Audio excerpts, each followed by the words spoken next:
The wind crawled like a dying animal across the plains, lifting dust and memory in equal measure as it whispered against the weather-beaten fence of Elias McGraw's ranch.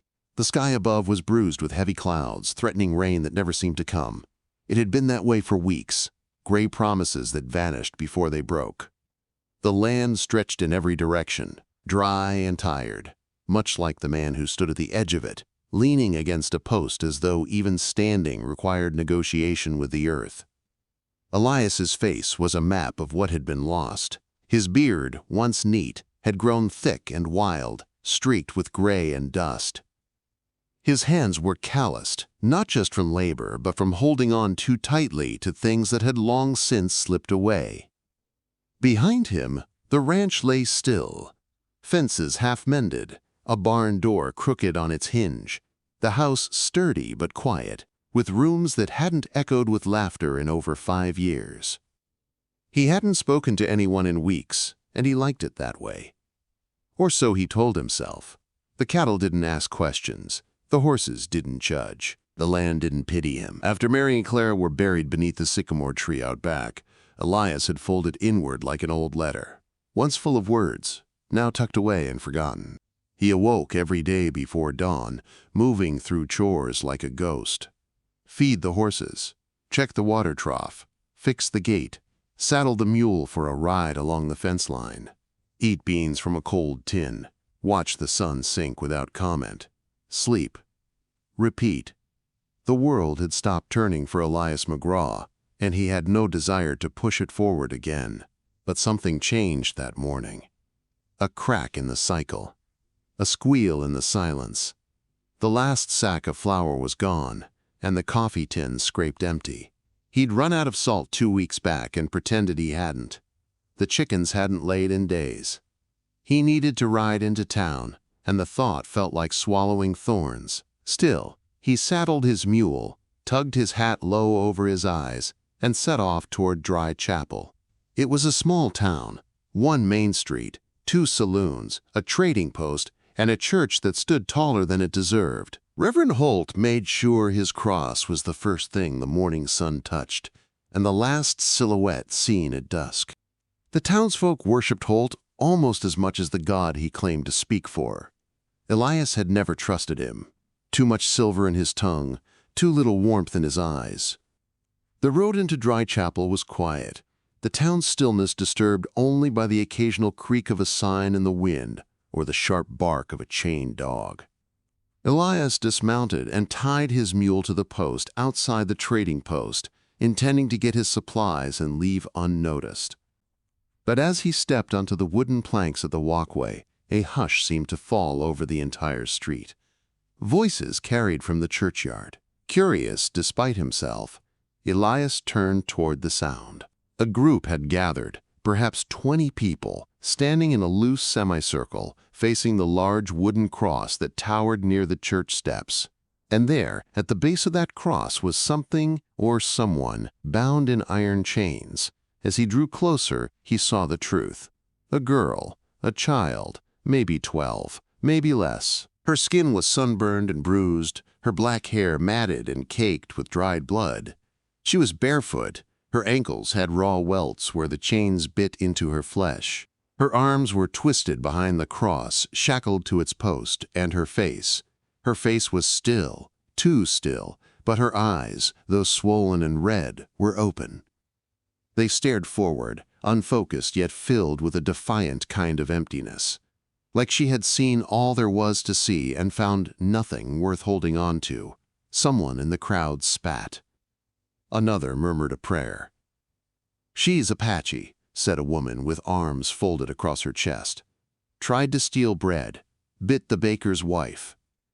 "She cursed the town," said a man in a preacher's collar. Holt himself, his voice rising like a hymn. "And she shall be left for the Lord to judge. Let no man interfere, lest he take on the weight of her sin." Elias stood at the edge of the crowd, unmoving. His pulse echoed in his ears. He looked at the girl again. She blinked once. Slowly, her lips were cracked and peeling. Her chest rose and fell in shallow breaths. She was still alive. "She deserves to die," Holt said, stepping forward with a Bible in hand. "It is written, they shall be brought before the congregation, and the sin shall be burned away. This is not murder. This is justice. This is mercy through the Lord." Elias stared at Holt, then back at the girl. Something hollow twisted in his gut.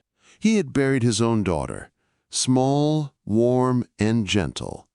He had watched her die with sweat on her brow, and his hand clutched in hers. This child had no one's hand, no voice speaking to her, no one laying flowers at her grave, because they had already decided she didn't deserve one. He walked back to the trading post in a fog, bought what he needed with trembling fingers, and mounted his mule without a word. The girl's image burned into his skull like sunlight through glass. Her eyes, that silence. The sky began to darken as he rode home. Clouds bunched like angry fists above the plains, and lightning danced at the edge of the horizon.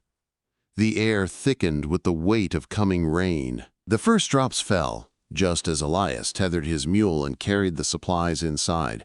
But he didn't light the lamp, he didn't put the food away. He stood in the doorway, staring out at the approaching storm. And then, as if pulled by something he didn't understand, he turned back, grabbed a blanket, a flask of water, and a pair of wire cutters. He rode again, this time faster. The storm howled by the time he reached the edge of Dry Chapel. Most had retreated indoors. The cross stood alone in the yard, rain now lashing the wooden beams like a whip. The girl remained motionless, her face turned up toward the black sky, as if daring heaven to strike her down. Elias dismounted, his boots sinking into the mud. He moved swiftly but silently, stepping around the cross and kneeling behind it. "Don't scream," he whispered, though he knew she wouldn't. The chains were rusted but thick. He worked quickly, sawing with the cutters, his hands slick with rain and shaking with urgency. One link snapped, then another. The girl flinched, but did not cry out. "You're gonna come with me," Elias muttered, barely audible over the thunder. "I don't know why, but you are." She didn't respond, didn't move, until the last shackle fell free. Her legs buckled. Elias caught her. She weighed almost nothing. He wrapped the blanket around her and carried her to his mule, securing her in front of him as he mounted. The ride back was longer, slower. The storm turned the trail to sludge. But she didn't resist, didn't speak. Her head rested against his chest, her breath shallow but present. When they reached the ranch, he carried her inside, laid her by the hearth, and lit the fire. He fetched clean cloth and water and knelt beside her. Her eyes opened briefly, then closed. He saw bruises, welts, scars that hadn't had time to heal. He saw what hate had carved into a child's skin. And something broke in him. Something cold, something that had frozen over long ago, cracked beneath the weight of that silence. He whispered again. This time, not to her, but to the walls, to the storm, to whatever God might still be listening. "She ain't yours anymore. She's mine now." The fire cracked. Outside, the wind screamed across the plains. But inside that small house, a stranger lay beneath a warm blanket, and Elias McGraw, ghost of a man broken and buried in grief, sat vigil beside her. And for the first time in years, he did not feel alone. The fire burned low in the hearth, casting a soft orange glow across the cabin walls. Outside, the wind clawed at the windows like a hungry thing, shrieking through the cracks in the boards. The rain had stopped some time before dawn, leaving behind only a hush, as though the storm had exhausted even the sky.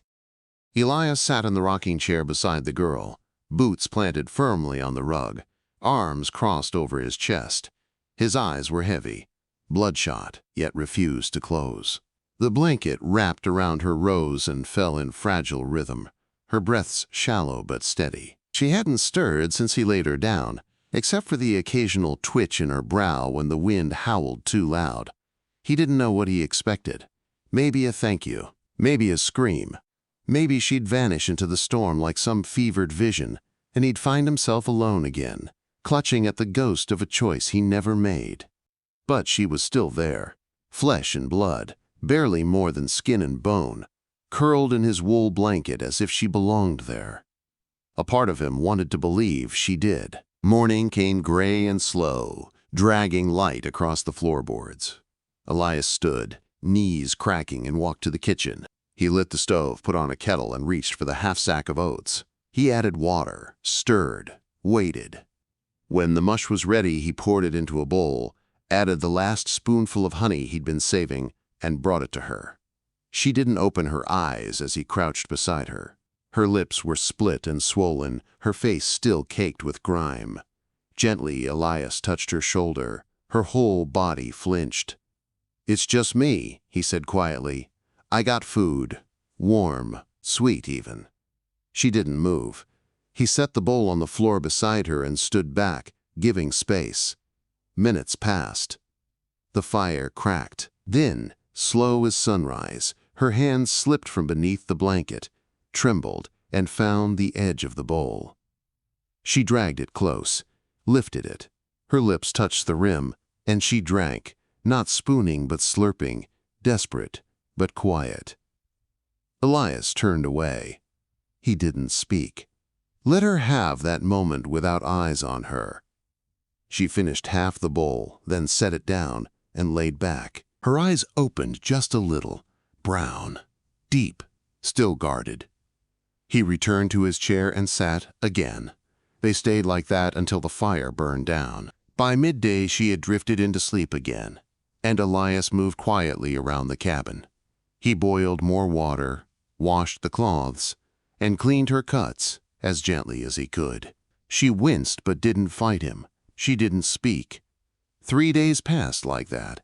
She ate what he gave her, slept often, said nothing.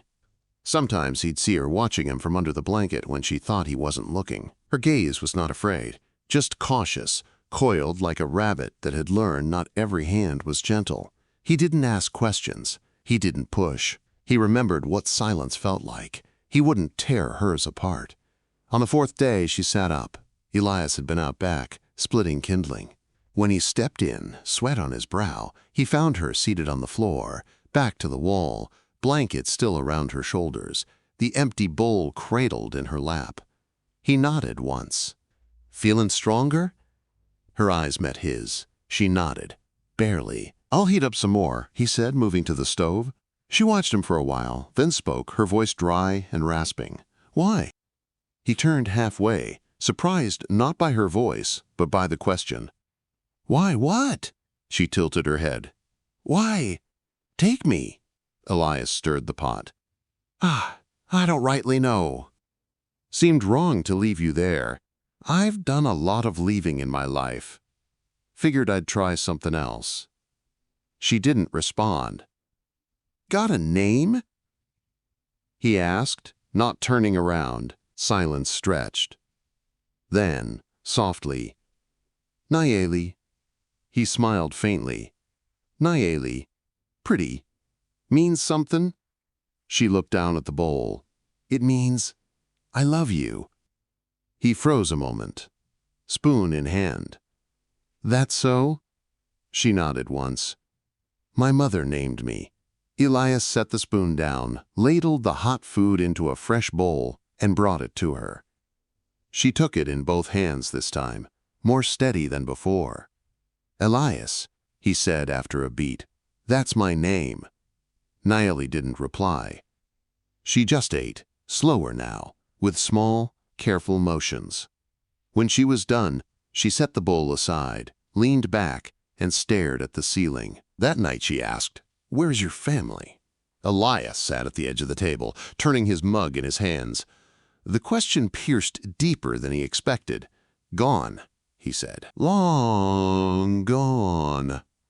She didn't ask more. The days began to fold into something new. Elias built a cot near the hearth and filled it with soft hay and blankets. Nayeli slept there, rising with the dawn. She began to move around the cabin, first in small steps, then with growing confidence. She swept the floor without being asked. She fed the hens. She tried to braid her hair again with stiff fingers. Sometimes Elias caught her humming under her breath, soft, strange tunes, like wind through canyon stone. She didn't smile, not yet, but her eyes changed. The hollowness receded. One morning she followed him out to the barn. He was saddling the mule, preparing to ride out to the north ridge and check the far fence line. She watched in silence, then spoke. "Can I go?" He looked at her, hand frozen on the saddle strap. "Ain't safe." "I can ride." "I don't doubt that. Still, the town." "I don't want to stay alone." Her voice cracked on the last word. Elias stared at her. Then he sighed, rubbed his brow, and gave a nod. "All right, but you keep low if we pass anyone. Understand?" She nodded. He saddled the spare horse, a gentler mare named Juniper. Nayeli approached slowly, placed a hand on the horse's muzzle. Juniper nickered softly and nudged her palm. Elias saw something pass over Nayeli's face then, a flicker of something long buried. Not quite joy, maybe recognition. They rode out together, side by side. The sun warmed the land, and the scent of sagebrush drifted on the breeze. Nayeli said little, but she watched everything. The birds overhead, the rustle in the grass, the line of distant hills. At the ridge, Elias dismounted to check a loose post. Nayeli helped, handing him nails, holding the hammer when his hand cramped. She didn't complain. When they were done, they sat in the shade of a bluff and shared jerky and apples. "Where are you from?" Elias asked gently. She chewed slowly, swallowed. "South, near the canyon." "What happened?" She looked away.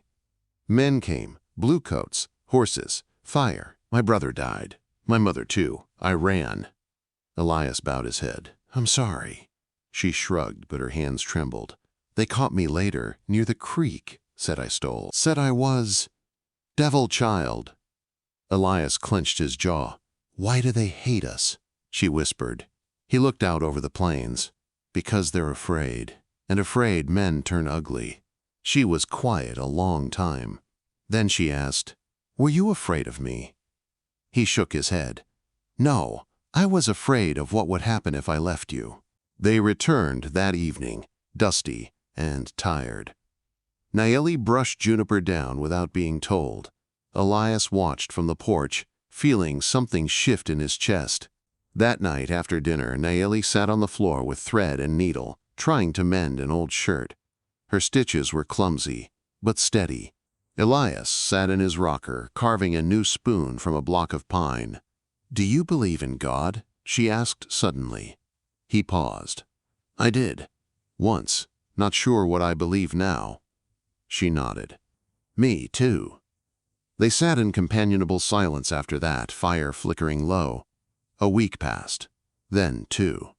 They built a rhythm. Elias taught her how to saddle the mule, how to trap rabbits, how to tell if rain was coming by the way the wind shifted. She listened with wide eyes, soaking it in. She taught him words in her language, soft syllables shaped like breath and thunder. She sang to the chickens once, and they seemed to listen. But peace does not last where fear lives.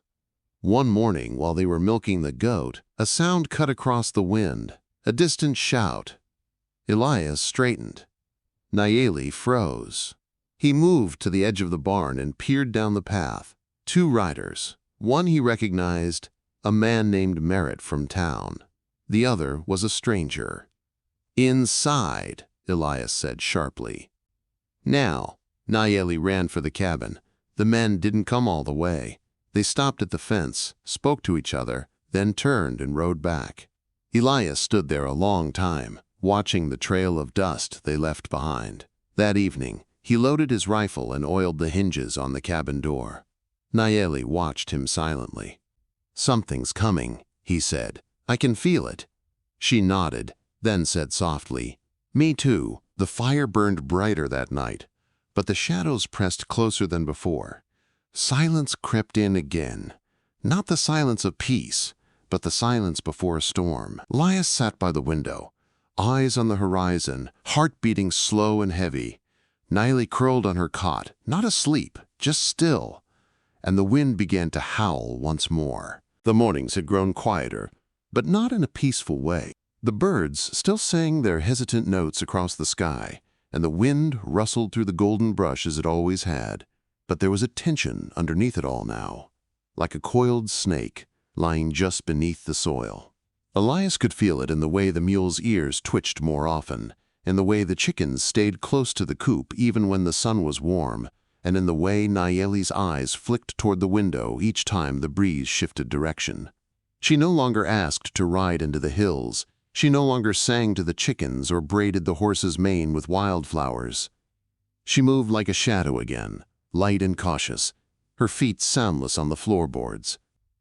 The spark that had flickered to life inside her seemed to dim, not extinguished, but buried deeper, as though she feared it might give her away. Elias tried not to show his worry, but it weighed on him like a wet coat. Each time he stepped outside, he scanned the ridge. Each time he left the house, even just to fetch water, he made sure his rifle was slung across his back. He had lived through a war, seen what men became when fear owned them, and what he saw in the eyes of Merritt and the stranger that day wasn't suspicion. It was preparation. They were planning something. Of that, Elias was certain. By the end of the week, he made a decision. He saddled the mule early one morning and left Nayeli with strict instructions to stay inside, keep the door locked, and only open it if she heard his voice.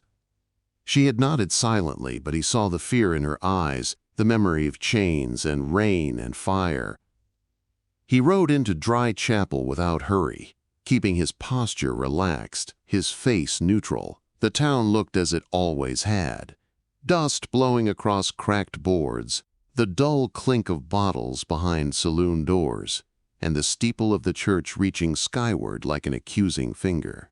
But something in the air was different. There were fewer people in the streets, and those who were there stared at Elias with narrowed eyes and unsaid words. He tied off the mule and stepped into the trading post. Anna, the owner's wife, stood behind the counter.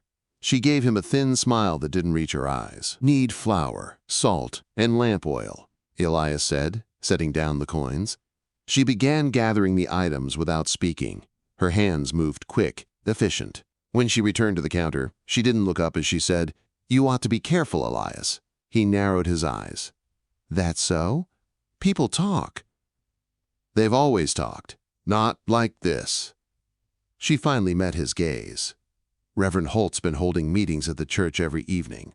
Not just sermons, plans. He says you've turned your back on God. Elias let the words hang a moment. "That right?" Anna's voice dropped lower. "He's saying things. That you've taken in a devil child. That you're corrupted. That God's justice must be done." Elias slid the coins across the counter. "You believe that?" Anna hesitated, her eyes shifting toward the back room. Then she said quietly, "I saw what they did to her. That wasn't justice. That was hate." He took his supplies without another word and left. As he crossed the street toward his mule, he heard footsteps behind him. A hand landed on his shoulder. Elias turned slowly. Reverend Holt stood there in his long black coat, the sun glinting off the silver cross around his neck. His face was smooth, eyes like frost.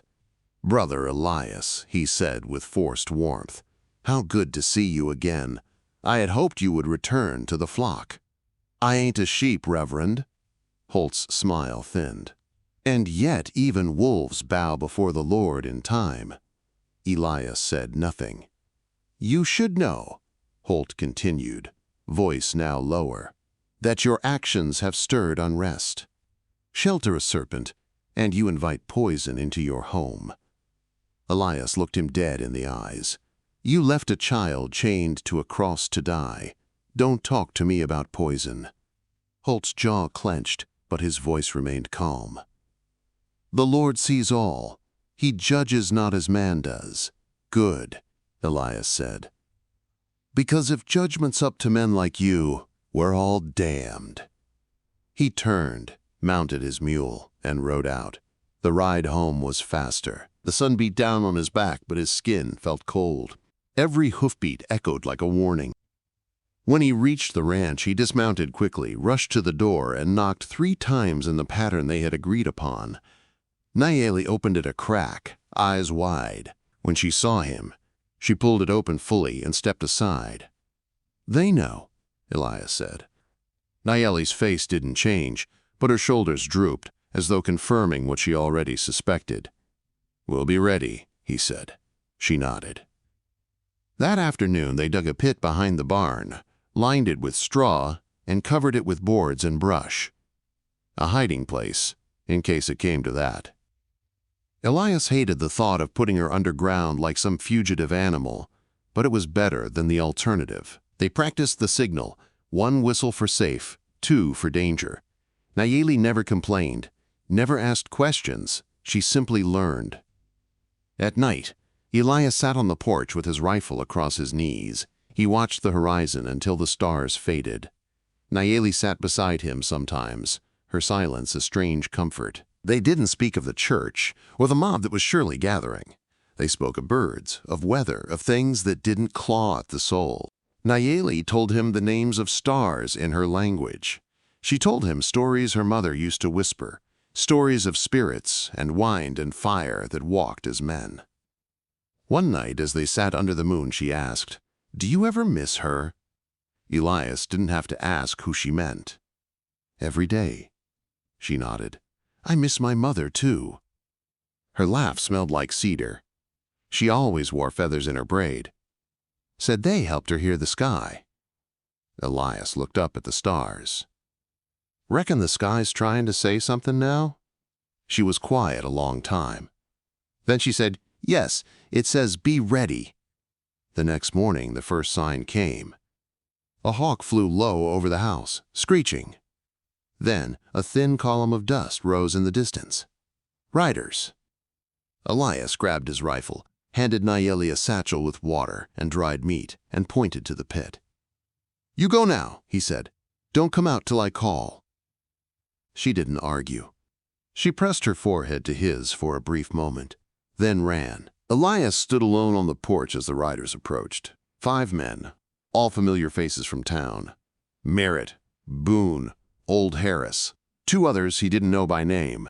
All wore pistols, rifles slung across their backs. And at the rear rode Reverend Holt, black coat billowing, cross swinging from his neck like a blade. "Morning," Elias said, calm. "We've come to speak," Holt said. "Looks more like a lynching party." Holt smiled. "Words first, blood later if necessary. You won't find her. We will search. You set foot on my land without cause. That's trespass." "We have cause. We have God." Elias raised the rifle. "You got 5 seconds to turn around." Merritt drew his gun. Elias fired first. The bullet hit the dirt inches from Merritt's boots. The men flinched. "I ain't gonna ask again," Elias growled. Holt narrowed his eyes. "You protect a savage child. You defy the Lord." "I protect a child," Elias said. "You're the one bringing hell." Holt raised a hand, and the riders backed their horses slowly. But his eyes never left Elias. "This isn't over," Holt said. "The Lord will have his justice.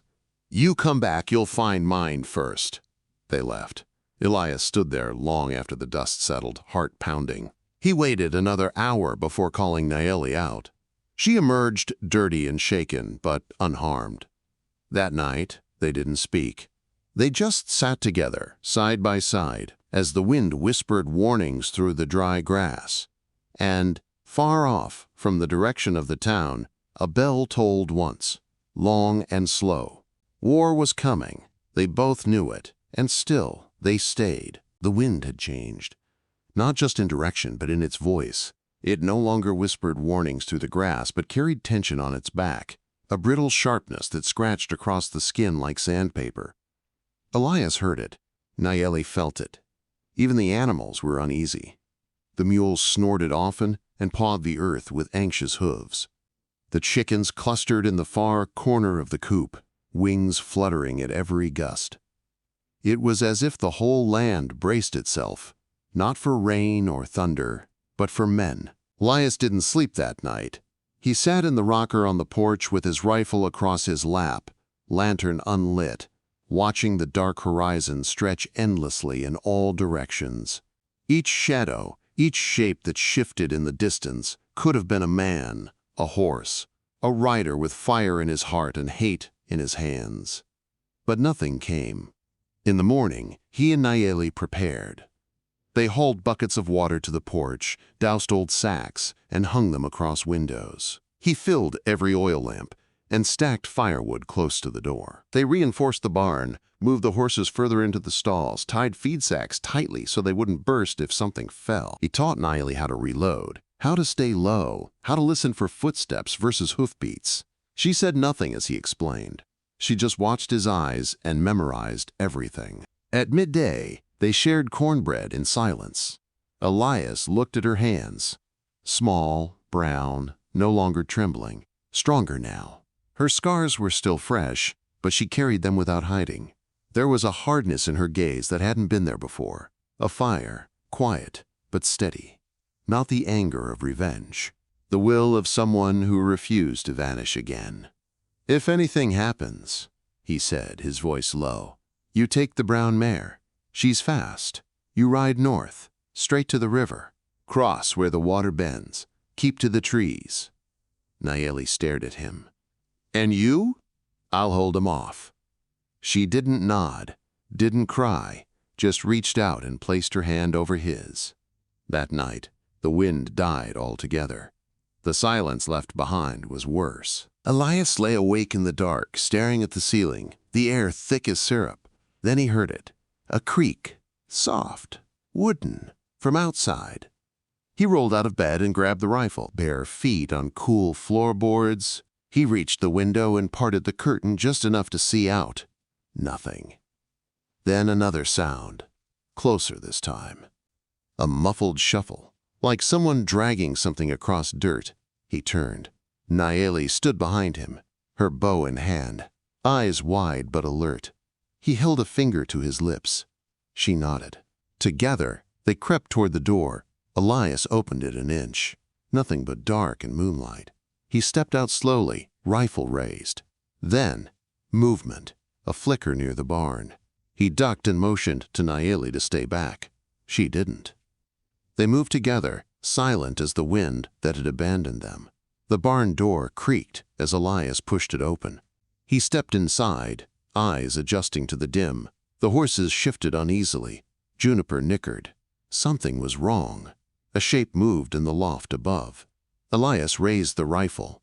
"Come down, now." Silence. Then a voice. "Don't shoot." A young man slid down the ladder, hands raised. Elias recognized him.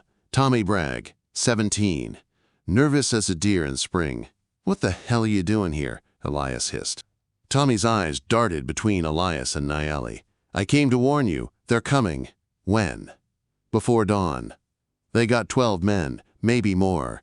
Holtz riled them up. Said you got a witch here, that you're cursed.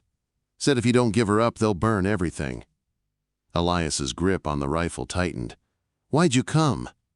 Tommy swallowed. "My sister died last year. Fever. No one helped us. No doctor, no prayer, no nothing. And Holtz said it was God's will. But it wasn't. It was just people being cruel. I ain't gonna watch them do that again." Elias stared at him, unsure whether to believe it. Nayeli stepped forward. "Why do you care?" Tommy looked at her. "Because I've seen what happens when good people stay quiet." Elias exhaled slowly. "You ride back. Tell 'em I'm ready, and if they come, they best come clean." Tommy hesitated. "You sure?" "Go." He ran. Elias locked the barn and returned to the house with Nayeli. They stacked furniture against the door, boarded the windows tighter, checked every weapon. Prepared what little gunpowder they had. The hours stretched like old leather. Finally, just before the sky began to pale, they heard it. Hoofbeats. Dozens. The ground trembled faintly with their rhythm. Elias stood on the porch, Nayeli beside him, bow in hand. Her arrows were fletched with red feathers now, ones she had gathered herself. They came in slow, like a river of darkness, torches in hand, guns at their sides. faces grim and blank. At their head, Reverend Holt, mounted on a tall black horse, Bible in one hand, cross gleaming on his chest. He stopped 10 yards from the porch. Elias raised his rifle but didn't aim yet. "You don't need to do this," he called. Holt's voice boomed. "You have sheltered sin. You've defied the Lord. That girl is cursed. This land is cursed. We come to cleanse it. You come to murder a child. We come to deliver justice." Nayeli stepped forward. "You don't know justice." A murmur ran through the crowd. Holt's eyes narrowed. "Witchcraft has turned your tongue. You'll not poison more hearts." "She saved me," Elias shouted. "Brought me back from a grave I didn't know I was in. She ain't evil. She's more human than any of you." Holt raised his hand. The men drew their weapons. A torch flew. It landed in the trough. Water hissed, then another. The porch caught fire. Elias fired. The man holding the torch dropped, screaming. Gunfire erupted. Elias pulled Nayeli down and rolled behind the doorframe. Bullets tore through the walls. The fire spread fast. Smoke filled the room. "Back!" Elias shouted. They moved through the rear door, crouching low. The barn was burning now, too. Horses screamed. "Get to the pit!" Elias yelled. But Nayeli didn't move. She turned, arrow drawn, and fired. A man fell. Then another. Elias grabbed her hand. "Now!" They ran. The ground exploded beside them. Shouts, footsteps. They reached the pit, yanked open the cover, and dropped inside. Above, the fire roared. Voices called. Then, rain, sudden, heavy, like the sky itself had split open. The flames hissed and died. The shouting ceased. Only thunder remained. When Elias peeked out, he saw men running, slipping in mud, torches drowned. Holt stood in the storm, arms raised, screaming something to the heavens. But no one listened. One by one, they fled. Elias climbed out, soaked. Nayeli followed. The ranch smoldered but stood. The church bell rang again, far away. But it sounded less like judgment now, and more like surrender. The scent of scorched timber lingered for days after the storm, clinging to every board, every breath. The land was wet. The ground turned to sludge beneath their boots, and the trees dripped ceaselessly. The flames had been snuffed out by the downpour, as if the heavens themselves had slammed a hand against the earth and commanded it to stop. The porch was blackened, one window shattered, and a wide patch of the front wall bore the deep, ragged scars of bullets and fire. But the ranch stood. Elias stood. And Nayeli stood beside him. They spent the first day after the raid in silence, tending to the wounded land. Elias re-nailed boards, patched the porch as best he could, and reinforced the barn roof where flame had curled the edges. Nayeli worked without being asked, without speaking, carrying water, brushing down the frightened horses, gathering scattered tools from the mud. She moved like someone who had walked through hell and come out carrying fire in her hands, not to burn, but to warm and protect. The rain finally ceased by sunset, revealing a sky washed clean, stars bright and brittle in their sharpness. Elias sat on the edge of the porch steps, legs aching, bandaged tight around his left arm where a splintered board had torn through skin. Nayeli brought him a tin cup of warm broth, her own cup clasped between her fingers. She sat beside him, tucking her legs beneath her. They didn't speak right away. The silence between them had changed. It was no longer the silence of strangers, or even of fear. It was the kind of silence born only after survival. After choosing to live through something meant to kill you, Elias took a slow sip. The broth was thin, but hot and rich with time. She had learned how to season, and she'd done it right. "They won't be back soon," he said finally. Nayeli's eyes didn't leave the stars. "You sure?" They lost men. Lost their nerve. Holt lost his voice, screaming into the storm. "It made him wonder." She nodded. The sky answered. He looked at her then. The way her hair hung wet and loose around her shoulders, The small cut across her cheek from falling through the brush, the steadiness of her gaze. She no longer looked like a lost child. She looked like someone who had come back from the edge and was now waiting to see what came next. "They called you a witch," Elias said after a moment. "Said you brought curses. Said this place was marked." "They don't know what they're afraid of," she replied. He exhaled a quiet breath. "You afraid?" "I was. Not now." "Why?" "Because they looked me in the face and didn't see me. They saw what they wanted." "But you saw me. That's enough." Elias leaned back, resting on his palms. "I didn't see much at first, just someone who needed help." "That's all anyone needs," she said. The next morning, Elias hitched the mule and rode to the neighboring valley. Word of the raid had spread fast. Some folks stared at him as if he were death itself, while others nodded quietly, their eyes shaded with unease. A few looked ashamed. No one spoke much. No one offered help. But no one raised a hand either. He returned with flour, nails, and a new hammer. On the road back, he passed a fence post painted with a single white feather, a symbol from Nayeli's people. Forgiveness, she'd once told him. Or, at least, a prayer for peace. At the ranch, life found rhythm again. Elias finished repairing the porch, made a new window frame, and redug the pit near the barn, not for hiding, but for storing food. They built a smokehouse, small and crooked, but it worked. The chickens began laying again. Juniper gave birth to a foal, tiny and trembling on first legs, and Nayeli named him Storm's Gift. Summer slipped into autumn. The leaves turned copper and gold, brushing the sky like fire.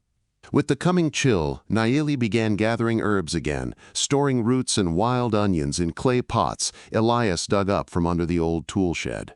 They prepared for winter with hands that no longer trembled, voices that no longer feared to speak. She laughed now. Not often, not loud, but it was there.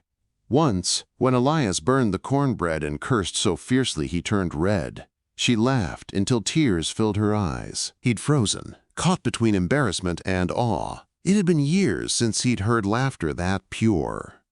The sound carved a hollow in his chest he didn't know still existed. One night, as the wind turned cold and the stars sharpened like knives above, Nayeli stood by the fence line, staring out toward the dark stretch where the prairie met the sky. Elias approached, setting a blanket over her shoulders. "Something out there?" he asked. "No, just listening." "To what?" "The ones who didn't get to come home." He said nothing, only stood beside her. "I think they see us," she said after a while. "All the ones who were lost. My mother. Your daughter. Maybe the sky didn't look away. Maybe it was just waiting for someone to see." Elias swallowed hard. "Maybe." She turned to him then. "Will you teach me how to write?" He blinked. "Sure. Didn't think you cared for letters. I want to remember everything. And I want it written down so it doesn't disappear, so when I'm old I can read it and know I lived." He gave a quiet chuckle. "That's reason enough." They began each morning with words, Nayeli practicing the shapes, Elias correcting her gently. She wrote her name 100 times, then his, then small sentences. "The mule is fat. The rain came fast. We are still here." Elias watched her grow stronger, taller, surer. She moved with purpose, each step planted like a promise. Her hands knew work now, her voice knew truth. One morning, a stranger rode up the path, alone, no weapon drawn. Elias stepped onto the porch, rifle nearby but untouched. The man dismounted and removed his hat. He looked no older than 25, with pale eyes and a scar beneath his jaw. "Name's Carter," he said. "Heard you were hiring." "I'm not." Carter nodded, seemed unsurprised. "I ain't looking for pay. Just work. Quiet place." Nayeli stepped out behind Elias. Carter saw her and blinked. "You her?" he asked, then quickly added, "The girl who stood in the rain?" Nayeli tilted her head. "And what if I am?" He smiled. Then I reckon you got more spine than the whole town put together. Elias watched the exchange, quiet, then said, You any good with a hammer? Better with a shovel. Elias gave a short nod. Shed roof leaks. Go see to it. Carter went. Nayeli watched him work, then turned to Elias. You're letting people in? He shrugged. Only ones that don't come yelling about curses. Carter stayed. Others came, slowly. Drifters. The broken. A widow with 3 children. A former preacher who no longer believed in hell. They didn't ask questions. They worked the land, shared meals, listened to Nayeli when she spoke, to Elias when he grumbled. The ranch changed. It grew. It breathed. Years passed. One evening, Elias sat beneath the sycamore where Mary and Clara lay buried. Nayeli sat beside him, now nearly grown, her braids long and filled with beads. She had become something more than survivor. She had become a keeper of stories, a voice for those left behind. I'm thinking of calling this place Mercy Ridge, she said. He raised a brow. Bit on the nose. She smiled. It fits. He nodded. They sat in silence, the wind gentle now, no longer heavy with threat. Nayeli reached into her satchel and pulled out a small leather-bound book. She opened it and read aloud. This land saw fire and blood, but it also saw healing. It saw 2 souls who chose to stay when it would have been easier to run. And in that choice, something sacred took root. She closed the book. He looked at her, his voice low. That yours? Ours. He leaned back against the tree. Never thought I'd live to see peace. You made peace, she said. You chose it. The sun dipped behind the hills, setting the sky on fire. And the ranch, once forgotten by mercy and forsaken by heaven, now stood not as a refuge from the world, but as proof that sometimes, when heaven looks away, it's because it trusts us to do the right thing without waiting for permission. In a world where fear often wears the mask of righteousness, and justice is twisted by the hands of the loudest voices, it takes just one act of quiet courage to turn the tide. Elias McGraw and Nayeli proved that healing doesn't come from hate, but from choosing to protect what is good, even when no one else dares to. Mercy isn't granted from above. Sometimes, it's built with bare hands, scarred hearts, and the unbreakable will to stand when others kneel to cruelty. This was not just a story of survival. It was the rebirth of hope on sacred, scorched ground. If this tale stirred your heart and reminded you that even in the harshest lands, love and courage can take root, then saddle up and subscribe to Wild West Love Chronicles, your home for more gripping, emotional, and powerful stories from the untamed frontier. Don't miss a single ride through loyalty, redemption, and the raw beauty of the human spirit. Hit that bell and stay with us, because the West has many more stories to tell.